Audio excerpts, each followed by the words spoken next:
This is the official Mark III version of my smartwatch that I've been building for quite some time now. This is what it looks like on the back.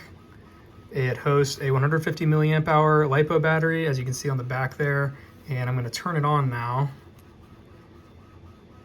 See it as a nice little startup. It'll also go through sensor initialization, and it'll tell you if any of them fail. But yeah, it features this full color TFT display here that's actually directly mounted onto the board. So it's literally connected by its FPC tail connector on the back.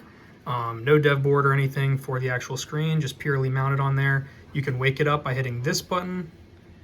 As you can see, it tells you your step count, the current battery percentage, your heart rate when you're wearing it, as well as the temperature it's detecting. It features one SPI device, which is that screen, as well as 6 I2C devices, which also includes an EEPROM IC up here for non-volatile memory, as well as 5 others, which also includes this fuel gauge IC for the LiPo battery. But yeah, this is by far my most complicated embedded systems project. I've been wearing it and using it like normal, and it's actually been really nice to have. So it is fully wearable, fully functional. You just got to charge it up, of course. It features USB-C charging to the LiPo battery with load sharing, and that fuel gauge and everything monitoring the charge and discharge rate of the LiPo. And yeah, so there's the wake button over here, which wakes it up. There's also the set button, which you can click up here, and that sets it into set mode for the time setting. You can then use the wake button to adjust the hours, and then you can adjust the minutes by clicking that again. And then when it's ready to go, you just click it one more time and it goes back to sleep. You can wake it up. And as you can see, the time has now been changed and it'll store that. And of course, this on-off button is really just for resetting the MCU. You wouldn't actually use that normally. You would just charge it up and it would act normal. But yeah, so that is the third iteration of my smartwatch. There are now a total of even more than 3. I'll actually show you over here. These are the previous iterations. That's the first, second, third, fourth, and now this is the 5th.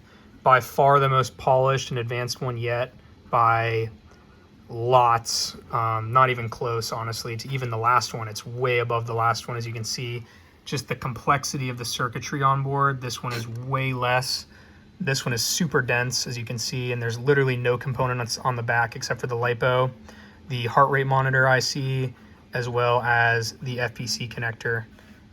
So yeah, no components on the back. Again, I got this strap and this 3D printed casing to go around it where the strap goes into. And like I said, I've been wearing this and using this pretty regularly, so it's actually really nice to have.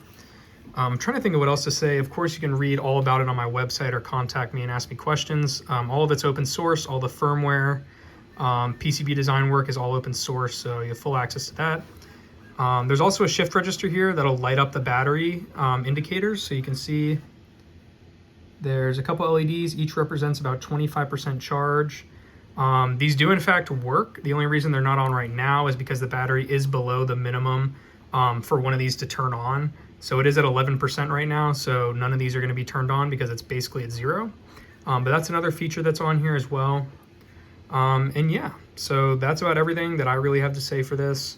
Again, my website has a lot more details, but yeah, that is the Mark III smartwatch.